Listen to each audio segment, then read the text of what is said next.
ಕಕ್ಷಿದಾರರು ಹೊರಟ ಮೇಲೆ ಅನುಪಮ ತನ್ನ ಕೈ ಕೆಳಗೆ ಜೂನಿಯರ್ ಆಗಿ ಕೆಲಸ ಮಾಡುತ್ತಿದ್ದ ಮೀರಾಳತ್ತ ವಿಮರ್ಶಾತ್ಮಕ ದೃಷ್ಟಿ ಹರಿಸಿದ್ಲು.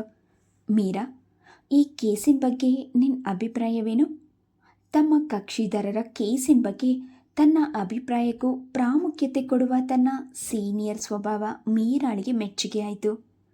ನೀನು ಕೇಸ್ಗಳನ್ನು ಹೇಗೆ ಅನಲೈಸ್ ಮಾಡ್ತೀಯ ಅಂತ ನಾನು ತಿಳ್ಕೋಬೇಕು. ಅನುಪಮ ಹುರಿದಬ್ಬಿಸಿದಾಗ ಮೀರಾ ಸ್ವಲ್ಪ ಧೈರ್ಯ ಹೊಂದಿದ್ಲು. ನಮ್ಮ ಕಕ್ಷಿದಾರಳಾದ ವಿನುತಾ ವಿವಾಹ ವಿಚ್ಛೇದನ ತಗೊಳ್ಳೋಕೆ ಅನವಶ್ಯಕವಾಗಿ ಆತರ ಪಡ್ತಿದ್ದಾಳೆ ಮೇಡಮ್ ಅನಿಸುತ್ತೆ. ಅನುಪಮಳ ತುಟಿಗಳಲ್ಲಿ ತಿಳುನಗು ಹರಡಿತು. ಅದರಿಂದ ಉತ್ತೇಜಿತಳಾದ ಮೀರಾ ಮುಂದುವರಿಸಿದ್ಲು. ಅವಳ ಮದುವೆಯಾಗಿ ಇನ್ನೂ 1 ವರ್ಷ ಆಗದ ಕಾರಣ ಪತಿ ಪತ್ನಿಯರಿಗೆ ವಿಚ್ಛೇದನ ಕೊಡೋದು ಸೂಕ್ತವಲ್ಲ.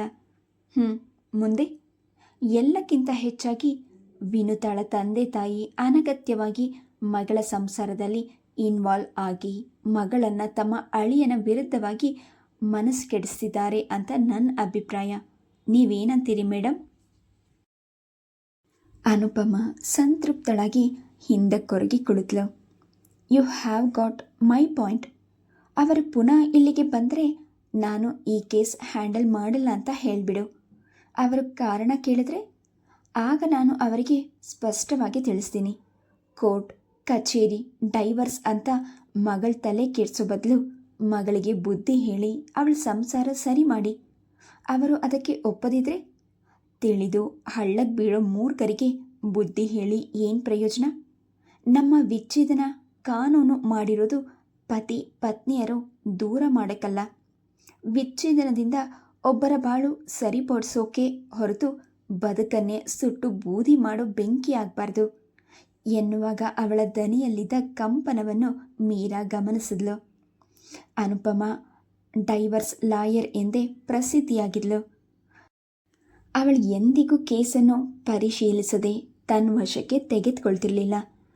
ಗಂಡ ಹೆಂಡತಿಯರ ವಿರಸ ಮನಸ್ತಾಪ ಏನೆಂದು ಮನೆಯಲ್ಲಿ 4 ಗೋಡೆಗಳ ನಡುವೆ ಸೀಮಿತವಾಗಿರಬೇಕೇ ಹೊರತು ಪತಿ ಪತ್ನಿಯರ ಜಗಳ ಕಾನೂನಿನ ಕಟ್ಟಡದವರೆಗೂ ತಲುಪಬಾರ್ದೆಂದೇ ಅವಳ ಅಭಿಪ್ರಾಯ ಆಗಿತ್ತು.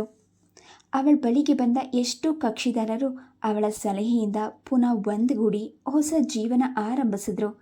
ಹಾಗೆಂದು ಅವಳು ಅನ್ಯಾಯವನ್ನು ಸಹಿಸ್ತಿರಲಿಲ್ಲ. ಅತ್ತೆ ಗಂಡನ ಕೈಯಿಂದ ಕಿರುಕುಳ ಅನುಭವಿಸಿ ತನ್ನ ಬಳಿ ಬರುವ ಯುವತಿಯರಿಗೆ ಕಾನೂನುಬದ್ಧವಾಗಿ ಬಿಡುಗಡೆ ದೊರಕಿಸ್ಕೊಡ್ತಿದ್ಲು. ಅನ್ಯಾಯ ಅಪ್ರಬುದ್ಧ ಕೇಸ್ಗಳಿಗೆ ಯಾವುವು ಅವಳ ಕಚೇರಿಯ ಹೊಸಲು ದಾಟಿ ಬರ್ತಿರಲಿಲ್ಲ. ಅನುಪಮ ತಮ್ಮ ಕೇಸ್ ತೆಗೆದುಕೊಳ್ಳೋದಿಲ್ಲ ಎಂದು ಮೀರಾಳಿಂದ ತಿಳಿದು ವಿನುತಳ ತಂದೆ ತಾಯಿಯರು ಕೋಪಿತರಾದರು. ಹಾಗಾದರೂ ಹೇಗಾದರೂ ಮಾಡಿ ತಮ್ಮ ಕೇಸ್ ನಡೆಸ್ಕೊಡಿ, ಬೇಕಿದ್ರೆ ನೀವು ಕೇಳಿದಷ್ಟು ಹಣ ಕೊಡ್ತೀವಿ. ಅವಳ ತಂದೆ ಜೇಬಿನಿಂದ ನೋಟಿನ ಕಂತೆ ತೆಗೆದಾಗ ಅನುಪಮ ಅವರನ್ನೇ ತೀಕ್ಷ್ಣವಾಗಿ ನೋಡಿದ್ಲು. ಹಣಕ್ಕಾಗಿ ಕೆಲಸ ಮಾಡೋ ವೃತ್ತಿ ನಂದಲ್ಲ. ನನ್ನ ಟೈಮ್ ವೇಸ್ಟ್ ಆಗೋದು ನನಗಿಷ್ಟವಿಲ್ಲ. ನೀವಿನ್ನೂ ಹೋಗ್ಬೋದು ಎಂದು ತನ್ನ ಮಾತು ಮುಗಿಯುತ್ತೆನ್ನುವಂತೆ ಅನುಪಮ ತನ್ನ ಫೈಲ್ಗಳತ್ತ ಗಮನ ಹರಿಸಿದಾಗ ಆತ ಎದ್ದು ನಿಂತರು. ಹಾಗೇ ಆಗಲಿ. ಈ ಊರಿಗೆಲ್ಲ ನೀನು ಒಬ್ಬಳೇ ಲಾಯರ್ ಅಲ್ಲ. ಡಿಗ್ರಿ ತಗೊಂಡು ಕರಿಗುಡ್ ಹಾಕೊಂಡ ಯಾರಾದರೂ ಕಾಸು ಬಿಸಾಕಿದ್ರೆ ನನ್ನ ಕೆಲಸ ಮಾಡಿಕೊಡ್ತಾರೆ.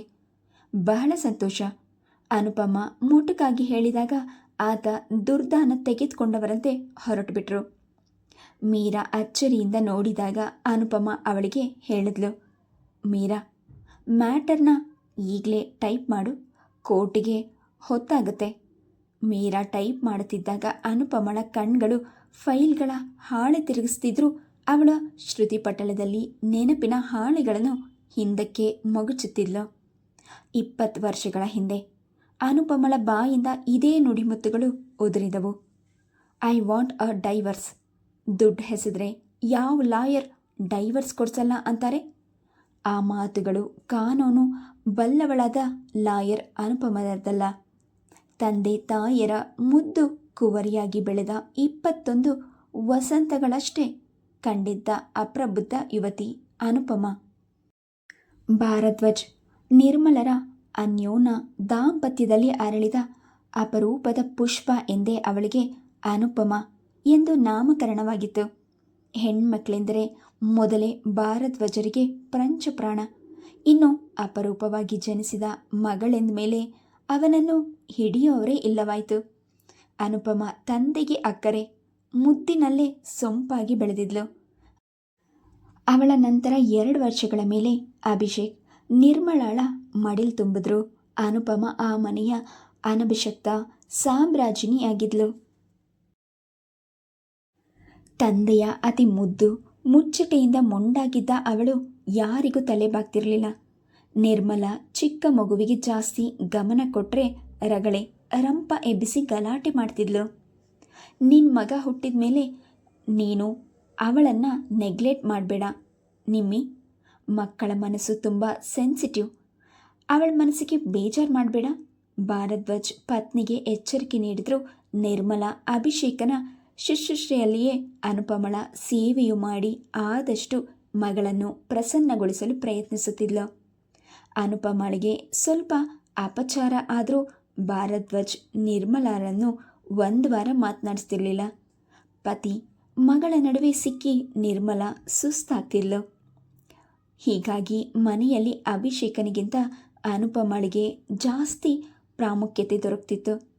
ಅಭಿಷೇಕ್ ವಿಧೇಯನಾಗಿ ಬೆಳೆದ್ರೆ ಅನುಪಮ ಹಠಮಾರಿಯಾಗಿ ಮೈ ಎತ್ತಿ ನಿಂತಿದ್ಲು. ಶಾಲೆಯಲ್ಲಿಯೂ ಸ್ವಾಭಾವಿಕವಾಗಿ ಚೆಲುವೆ. ಸಿರಿವಂತರ ಪುತ್ರಿಯಾದ ಅನುಪಮ ಎಲ್ಲರಿಂದ ಆದರ ಪ್ರಶಂಸೆ ಪಡೀತಿದ್ಲು. ನನ್ನ ಮಗಳು ಬ್ರಿಲಿಯಂಟ್, ಜೀನಿಯಸ್, ದೊಡ್ಡ ಡಾಕ್ಟರು, ಸೈಂಟಿಸ್ಟು ಆಗ್ತಾಳೆ, ಆಫೀಸರ್ ಕೂಡ ಆಗ್ತಾಳೆ ಎಂದು ಭಾರದ್ವಾಜ್ ಕೊಚ್ಕೊಳ್ತಿದ್ರೆ ನಿರ್ಮಲಾಳಿಗೆ ಪತಿಯ ವಿಚಾರ ಲಹರಿ ಸರಿ ಬೀಳ್ತಿರ್ಲಿಲ್ಲ. ಮಕ್ಕಳನ್ನು ಪ್ರೋತ್ಸಾಹಿಸಬೇಕು ನಿಜ, ಆದರೆ ಕೂತಿದ್ದಕ್ಕೂ ನಿಂತಿದ್ದಕ್ಕೆಲ್ಲ ನೀವು ಅವಳನ್ನು ಹಾಡು ಹೊಗಳ್ತಾ ಇದ್ರೆ ನಾಳೆ ಅವಳಿಗೆ ವಾಸ್ತವತೆಯ ಬೆಲೆನೇ ಗೊತ್ತಾಗಲ್ಲ ರೀ. ತಾನು ಮಾಡಿದ್ದೇ ಚೆನ್ನ ಅನ್ಕೊತಾಳೆ. ಅನುಪಮಾಳಿಗೆ ತಾಯಿಯ ಮಾತುಗಳಿಂದ ಕೋಪ ಬರ್ತಿತ್ತು. ಅವಳು ಮುಖ ಊದಿಸ್ಕೊಂಡ್ರೆ ಭಾರದ್ವಾಜ್ ಹೆಂಡತಿಯನ್ನೇ ಗದರ್ತಿದ್ರು. ಸುಮ್ಮನೆ ಏನೇನೋ ಮಾತನಾಡಬೇಡ ನಿಮ್ಮಿ. ನನ್ನ ಮಗಳು ನಾನು ಹೊಗಳಿದ್ರೆ ತಪ್ಪ? ನೀನು ಮಮ್ಮಿ ಮಾತು ಕಿವಿಗೆ ಹಾಕೋಬೇಡ ಮರಿ. ಅವಳು ಹಳೆ ಕಾಲದವಳು. ಅವಳಿಗೆ ಪ್ರಪಂಚದ ಬಗ್ಗೆ ಏನೂ ತಿಳುವಳಿಕೆ ಇಲ್ಲ. ಹಾಗೆಲ್ಲ ನಿರ್ಮಲಾಗಿ ಕೋಪ ಹೊಕ್ಕಿ ಬರ್ತಿತ್ತು. ವಾಸ್ತವವಾಗಿ ನಿರ್ಮಲಾ ಹಿಂದಿನ ಶತಮಾನದವಳೇನೂ ಅಲ್ಲ. ಅವಳು ಪದವೀಧರೆ. ಆಧುನಿಕತೆಯನ್ನು ಮಿತಿ ಮೀರಿದಂತೆ ಪಾಲಿಸಿಕೊಂಡೇ ಬಂದವಳು. ಆದರೆ ಮಗಳ ಅಭಿಪ್ರಾಯ ಮಾತ್ರ ತಾಯಿ ಎಂದರೆ ಅನಾಗರಿಕಳು, ಆಧುನಿಕತೆಯ ಭಾವನೆ ಇಲ್ಲದವಳು ಮುಂತಾದ ಅರ್ಥದಲ್ಲೇ ಸೀಮಿತಗೊಂಡಿತು. ಪ್ರತಿದಿನ ಪತ್ರಿಕೆ ಓದೋದು, ಹಿರಿಯರಿಗೆ ಗೌರವ ನೀಡಿ ಮಾತನಾಡೋದು, ದೇವರ ಪೂಜೆ ಮಾಡಿ ಮನಸ್ಸು ಪ್ರಶಾಂತಗೊಳಿಸೋದು ಮುಂತಾದ ಅಭ್ಯಾಸಗಳನ್ನು ಮಗಳಿಗೆ ಸದಾ ಬೋಧಿಸ್ತಿದ್ಲು. ಆದರೆ ತಾಯಿ ಹೇಳಿದ್ದಕ್ಕೆ ವಿರುದ್ಧವಾಗಿ ಮಾಡಿ ತೀರಬೇಕೆಂಬ ಸಂಕಲ್ಪ ಹೊಂದಿದ ಅನುಪಮ ಚಲನಚಿತ್ರದ ಪತ್ರಿಕೆಗಳು, ಟಿವಿಯಲ್ಲಿ ಸಿನಿಮಾ, ಗೆಳತಿಯರೊಡನೆ ಹರಟೆ, ಶಾಪಿಂಗ್ ಬಿಟ್ಟರೆ ಬೇರೆ ಯಾವುದರಲ್ಲೂ ಆಸಕ್ತಿ ತೋರ್ತಿರಲಿಲ್ಲ. ಆದರೆ ಅವಳ ಸಾಧನೆ ಸಾಸಿವೆಯಷ್ಟಾದರೂ ಅವಳ ಆಕಾಂಕ್ಷೆ ಬೆಟ್ಟದಷ್ಟಿತ್ತು. ನಾನು ಸೋಷಿಯಲ್ ಸರ್ವಿಸ್ ಮಾಡ್ತೀನಿ, ಬಡವರ ಸೇವೆ ಮಾಡ್ತೀನಿ, ಇಂಟರ್ನ್ಯಾಷನಲ್ ಲೆವೆಲ್ಗೆ ಬರಬೇಕು ಅಂತ ಇಷ್ಟ, ನೋಬೆಲ್ ಪ್ರೈಸ್ ತಗೊಬೇಕು. ಮನೆಯಲ್ಲಿ ತಾಯಿಗೆ 3 ಕಾಸಿನ ಕೆಲಸ ಮಾಡಿಕೊಡದ ಅನುಪಮ ದೇಶ ಸೇವೆ, ಜನಸೇವೆ ಮಾಡುವ ಕನಸು ಕಾಣ್ತಿದ್ಲು. ಹಾಗೆಲ್ಲ ಅಭಿಷೇಕ್ ಅವಳನ್ನು ರೇಗಿಸ್ತಿದ್ದ. ನಮ್ಮ ದೇಶದ ಪ್ರಧಾನಮಂತ್ರಿ ಯಾರಂತಾನೆ ಗೊತ್ತಿಲ್ವಲ್ಲೇ ನಿನಗೆ? ನಮ್ಮ ದೇಶದಲ್ಲಿ ಎಷ್ಟು ರಾಜ್ಯಗಳಿವೆ, ಜಿಲ್ಲೆಗಳಿವೆ ಅಂತ ಗೊತ್ತಿಲ್ಲದೆ ಇರೋಳು ನೋಬೆಲ್ ಪ್ರೈಸ್ ತಗೊತಾಳಂತೆ. ಅನುಪಮ ತನ್ನ ಬಗ್ಗೆ ಯಾರೂ ಟೀಕೆ ಮಾಡಿದ್ರೂ ಸಹಿಸ್ತಿರ್ಲಿಲ್ಲ. ತಂದೆಯ ಮುಂದೆ ಅತ್ತು ಗೋಳಾಡಿ ಕೊನೆಗೆ ತಂದೆ ಅಭಿಷೇಕನಿಗೆ ಚೀಮಾರಿ ಹಾಕಿದ ಮೇಲೆ ಅವಳು ಸಮಾಧಾನಗೊಂಡಿದ್ಲು. ಏನೋ ತಮಾಷೆಯಾಗಿ ರೇಗಿಸಿದ್ದಕ್ಕೆ ಎಷ್ಟು ರಂಪ ಮಾಡಿದ್ದಾಳೆ ನೋಡಮ್ಮ. ಡ್ಯಾಡಿ ನನಗೆ ಬಾಯಿಗೆ ಬಂದಾಗೆ ಬೈತಾರೆ. ನಾನೇನು ಅಂತಹ ತಪ್ಪು ಮಾಡಿದೆ ಎಂದು ಅಭಿಷೇಕ್ ತಾಯಿಯ ಬಳಿ ಅತ್ತ. ನೀನು ಅವಳ ತಂಟೆಗೆ ಹೋಗಬೇಡ ಕಣೋ. ನಿನ್ನ ಪಾಡಿಗೆ ನೀನು ಆಟ ಓದು ಅಂತ ಇರಬಾರ್ದಾ? ಸುಮ್ಮನೆ ಮನೆಯಲ್ಲಿ ಗಲಾಟೆ ಯಾಕಪ್ಪ? ನಿರ್ಮಲಾಳ ಮಾತಿನ ಅರ್ಥ ಕ್ರಮೇಣ ದೊಡ್ಡವನಾಗ್ತಿದ್ದಂತೆ ಅವನಿಗೂ ಅರಿವಾಗ ತೊಡಗಿತು.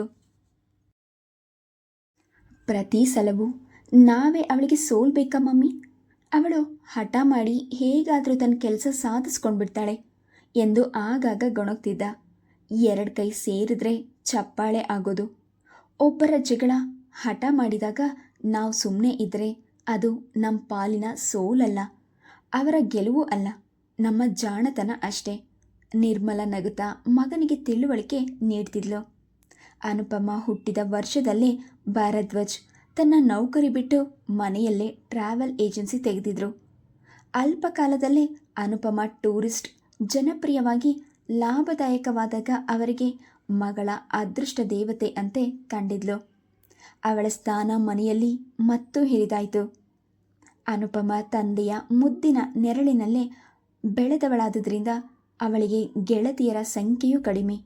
ತನ್ನ ಅಹಂ ಬಿಟ್ಟು ಅವಳು ಯಾರಲ್ಲೂ ಸ್ನೇಹ ತೋರಲು ಯತ್ನಿಸ್ತಿರಲಿಲ್ಲ. ಅವಳ ಒಡನಾಡಿಗಳು ತಮ್ಮ ಸ್ವಾಭಿಮಾನ ತೊರೆದು ಅವಳತ್ತ ಸ್ನೇಹ ಹಸ್ತ ಚಾಚಲು ಸಿದ್ಧರಾಗಿರಲಿಲ್ಲ. ಆದರೆ ಅವಳ ತರಗತಿಯಲ್ಲಿ ಶೋಭಾ ಎಂಬ ಹುಡುಗಿ ಮಾತ್ರ ಅನುಪಮಾಳ ನೆಚ್ಚಿನ ಗೆಳತಿ. ಹೊಗಳಿಕೆಯಿಂದ ಅನುಪಮಾಳನ್ನು ಸುಲಭವಾಗಿ ಬಗ್ಗಿಸಬಹುದೆಂದು ತಿಳಿದ ಶೋಭಾ ಅವಳನ್ನು ಸದಾ ಗುಣಗಾನ ಮಾಡುತ್ತಾ ಅವಳಿಂದ ತನಗೆ ಬೇಕಾದ ಉಪಯೋಗ ಪಡೆಯುತ್ತಿದ್ಲು. ಆ ಸುನೀತಾ ಜೊತೆ ಯಾಕೆ ಫ್ರೆಂಡ್ಶಿಪ್ ಬೆಳೆಸ್ತೀಯೇ ಅನು? ಒಂದು ದಿನವಾದರೂ ಅವಳು ನಿನ್ನ ಬಗ್ಗೆ ಒಂದು ಒಳ್ಳೆ ಮಾತನಾಡಿದಾಳ? ಅವಳ ಜೊತೆ ಹೆಚ್ಚು ಮಿಕ್ಸ್ ಆಗಬೇಡ ಎಂದು ತರಗತಿಯ ಬೇರೆ ಹುಡುಗಿಯ ಬಗ್ಗೆ ಚೀಡಿಸಿ ಅನುಪಮ ಯಾರ ಜೊತೆಯಲ್ಲೂ ಸ್ನೇಹವಾಗಿರಲು ಬಿಡದೆ ತಪ್ಪಿಸ್ತಿದ್ಲು. ಸುನೀತಾ ಅನುಪಮಳ ಸ್ನೇಹದಿಂದ ಕುರುಡಾಗದೆ, ಅನು ನೀನು ಈ ರೀತಿ ಮಾಡೋದು ತಪ್ಪು ಎಂದು ನಿರ್ಭೀತಳಾಗಿ ತೀರ್ಪು ಕೊಟ್ಟರೆ ಅನುಪಮಳಿಗೆ ಕೋಪ ಬರ್ತಿತ್ತು.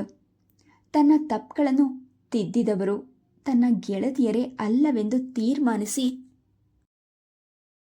ಅವರೆಲ್ಲರಿಂದ ವಿಮುಖಳಾಗಿ ಶೋಭಾ ಒಬ್ಬಳಿಗೆ ಮಾತ್ರ ತನ್ನ ಗೆಳತಿಯ ಸ್ಥಾನ ಕೊಟ್ಟಿದ್ಲು. ನಿರ್ಮಲಾಳಿಗೆ ಮಗಳ ಹಿಂದೆ ಸಹ ಅಲ್ಗಿಂಚಿತ ಸುತ್ತಾಡುವ ಶೋಭಾಳನ್ನು ಕಂಡರಾಗ್ತಿರ್ಲಿಲ್ಲ. ಶೋಭಾ ಬಿಟ್ಟರೆ ಬೇರೆ ಯಾವ ಫ್ರೆಂಡೂ ಮನೆಗೆ ಕರೆಯಲ್ವಾ ಅನು ಎಂದು ಸುಯಿಚ್ಛವಾಗಿ ಮಗಳನ್ನು ಕೇಳಿದ್ಲು. ಶೋಭಾಗಿಂತ ಫ್ರೆಂಡ್ ಬೇಕಾ ಮಮ್ಮಿ? ನನ್ನನ್ನು ಕಂಡ್ರೆ ಅದೆಷ್ಟು ಅಭಿಮಾನ ಇಟ್ಕೊಂಡಿದ್ದಾಳೆ ಗೊತ್ತಾ? ಬೇರೆಯವರಿಗೆಲ್ಲ ನನ್ನ ಬೆಲೆ ಏನು ಅಂತಾನೇ ತಿಳಿದಿಲ್ಲ. ಸುಮ್ಮನೆ ನನ್ನ ಬಗ್ಗೆ ಹೊಟ್ಟೆ ಕಿಚ್ಚುಪಡ್ತಾರೆ. ಅನುಪಮಳ ಅಹಂಕಾರದ ಉತ್ತರ ಕೇಳಿ ನಿರ್ಮಲ ಕಳವಳಗೊಂಡ್ಳು. ಮುಖ ಸುತ್ತಿ ಮಾಡೋ ಸ್ನೇಹಿತರು ನಿಜವಾದ ಫ್ರೆಂಡ್ಸ್ ಅಲ್ಲ ಅನು. ಅಂಥವರನ್ನು ಯಾವತ್ತೂ ನಿನ್ನ ಹಿತೈಷಿ ಅಂತ ನಂಬ್ಕೊಳ್ಬಾರ್ದು ಕಣೆ. ಸಾಕು ಸುಮ್ಮನಿರಮ್ಮ. ನೀನು ಯಾಕೆ ನನಗೆ ಅಡ್ವೈಸ್ ಮಾಡೋಕ್ಕೆ ಬರ್ತೀಯ? ನಾನು ಸಂತೋಷವಾಗಿರೋದು ನೋಡಿದ್ರೆ ನಿನಗೂ ಅಸೂಯೆನೆ.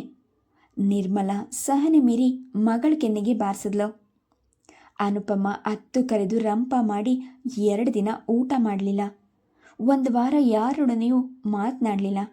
ಭಾರದ್ವಾಜ್ ಮಗಳನ್ನು ಸಂತೈಸಿ ಸುಸ್ತಾಗಿ ಕೊನೆಗೆ ನಿರ್ಮಲಾಳಿಗೆ ಚೀಮಾರಿ ಹಾಕಿದ್ರು.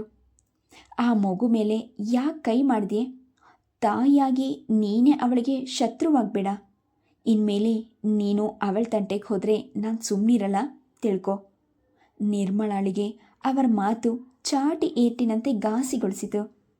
9 ತಿಂಗಳು ಹೊತ್ತು ನೋವುಂಡು ಭೂಮಿಗೆ ತಂದ ಮಗಳನ್ನು ತಿದ್ದಲು ನನಗೆ ಅಧಿಕಾರ ಇಲ್ವೇ? ಅವಳಿಗೆ ಆ ಕ್ಷಣದಲ್ಲಿ ಮಗಳಿಗಿಂತ ತನ್ನ ಪರಿಯೇ ತಪ್ಪಿತಸ್ಥ ಎನಿಸ್ತು. ಅನುಪಮಾಳ ಅಹಂಕಾರದ ಮೂಲ ಕಾರಣವೇ ತನ್ನ ಗಂಡ ಎಂದು ತಿಳಿದಿತ್ತು. ಆದರೆ ಮಗಳು ತಾನು ತಿದ್ದಲಾರದಷ್ಟು ದೂರ ಸಾಗಿದ್ದಾಳೆ ಎಂಬುದು ನಿಜವಾದುದರಿಂದ ನಿರ್ಮಲ ಹೆಚ್ಚು ವಾದಕ್ಕೆ ಹೋಗ್ತಿರಲಿಲ್ಲ. ಆದರೆ ಮನಸ್ಸು ಮಾತ್ರ ಅನುಪಮಾಳ ಭವಿಷ್ಯದ ಬಗ್ಗೆ ಕೊರೆಯುತ್ತಿತ್ತು. ಅನುಪಮ PUC ದಾಟಿ BA ಸೇರಿದ್ಲು. ಭಾರದ್ವಾಜ್ಗೆ ಮಗಳು ಸೈನ್ಸ್ ತೆಗೆದುಕೊಂಡು ಟೆಕ್ನಿಕಲ್ ಕೋರ್ಸ್ಗೆ ಹೋಗಲೆಂದು ಆಸೆ. ಆದರೆ ಅನುಪಮಾಳಿಗೆ ಉತ್ತಮ ಅಂಕಗಳು ಬಂದಿರಲಿಲ್ಲ. ಡೊನೇಷನ್ ಕೊಟ್ಟು ಸೀಟ್ ಪಡೆಯಲು ಮುಖ್ಯವಾಗಿ ಅವಳಿಗೆ ಆಸಕ್ತಿ ಇರಲಿಲ್ಲ. ಡಾಕ್ಟರ್, ಇಂಜಿನಿಯರ್ ಆದರೆ ನಮ್ಮ ಜಾತಿಯಲ್ಲಿ ಸುಲಭವಾಗಿ ಕೆಲಸ ಎಲ್ಲಿ ಸಿಗುತ್ತೆ ಡ್ಯಾಡಿ? ನಾನು BA ಮಾಡಿ ಸಿವಿಲ್ ಸರ್ವಿಸ್ನಲ್ಲಿ ಎಕ್ಸಾಮ್ ತಗೊಂಡು ಪಾಸ್ ಮಾಡ್ತೀನಿ, ಸುಮ್ಮನಿರಿ ಎಂದಿದ್ಲು. ಭಾರದ್ವಾಜ್ ಮುಂದಿನ ಮಗಳಿಗೆ ಲೂನಾ ತೆಗೆದುಕೊಟ್ಟಿದ್ರು. ಅನುಪಮ ಅಂತಿಮ ವರ್ಷದ BAನಲ್ಲಿದ್ದಾಗ ನಿರ್ಮಲಾ ಮಗಳಿಗಾಗಿ ಗಂಡು ನೋಡಲು ಭಾರದ್ವಾಜನಿಗೆ ಆಗಾಗ ಪರೋಕ್ಷಕವಾಗಿ ಸೂಚಿಸ್ತಿದ್ಲು. ಅದೇ ಸಮಯದಲ್ಲಿ ನಿರ್ಮಲಾ ಅಣ್ಣ ನಂದೀಶ್ ತನ್ನ ಹೆಂಡತಿ ಮಗನೊಂದಿಗೆ ಬೆಂಗಳೂರಿಗೆ ಬಂದಿದ್ದರು. ಅವರ ಮಗ ಸಂದೀಪ್ BE ಮುಗಿಸಿ ಡೆಲ್ಲಿಯಲ್ಲಿ ಏರ್ಫೋರ್ಸ್ನಲ್ಲಿ ಕೆಲಸದಲ್ಲಿದ್ದ. ಆಕರ್ಷಕವಾಗಿ ಬೆಳೆದು ನಿಂತ ಸೋದ ಅಳಿಯನನ್ನು ಕಂಡು ನಿರ್ಮಲಾ ಮನದಲ್ಲೇ ಕನಸಿನ ಸೌಧ ಕಟ್ಟಿದ್ಲು. ಸಂದೀಪ್ನ ಸ್ನೇಹಪರತೆ ಸೋತು ಅನುಪಮ, ಅಭಿಷೇಕ್ ಇಬ್ಬರು ಅವರೊಡನೆ ಬೆಂಗಳೂರೆಲ್ಲ ಸುತ್ತಾಡಿದರು. ಒಂದು ವಾರದ ಮಟ್ಟಿಗೆ ಕೊಡೆಕೆನಲ್, ಮಧುರೈ, ಕನ್ಯಾಕುಮಾರಿಗಳಿಗೆ ಹೋಗಿ ಬಂದರೂ ಅವರ ಎಲ್ಲ ಇರುವ ದಿನಗಳು ಉಲ್ಲಾಸವಾಗಿ ಕಳೆದಳು. ಊರಿಗೆ ಹೊರಡಲು 2 ದಿನಗಳಿರುವಾಗ ನಂದೀಶ್, ಪಾರ್ವತಿ, ನಿರ್ಮಲಾ, ಅನುಪಮ ಇಬ್ಬರಿಗೂ ಸೀರೆ ತಂದರು. ಅವರ ಒತ್ತಾಯದ ಮೇರೆಗೆ ಅನುಪಮ ತಿಳಿ ನೇರಳೆಯ ಮೈಸೂರು ಕ್ರೇಪ್ ಸೀರೆ ಉಟ್ಟು ನಿಂತಾಗ ಅವಳ ಸೊಬಗು ಕಂಡು ಸಂದೀಪ್ ದಂಗಾದ. ಮಾರ್ಬಲಸ್, ಈ ಸೀರೆ ಎಷ್ಟು ಗ್ರ್ಯಾಂಡ್ ಆಗಿದೆ ಅಂತ ನೀನು ಉಟ್ಕೊಂಡ್ಮೇಲೆ ಗೊತ್ತಾಗಿತ್ತು. ನಿನ್ನ ಬ್ಯೂಟಿ ಜೊತೆಗೂಡಿ ಈ ಸೀರೆನೂ ಸುಂದರವಾಗಿದೆ ಅನು. ಅವನ ಮೆಚ್ಚುಗೆಯನ್ನು ಅನುಪಮ ಸಹಜವಾಗಿ ಸ್ವೀಕರಿಸಿದ್ಲು. Please subscribe the channel, like and share. Thank you.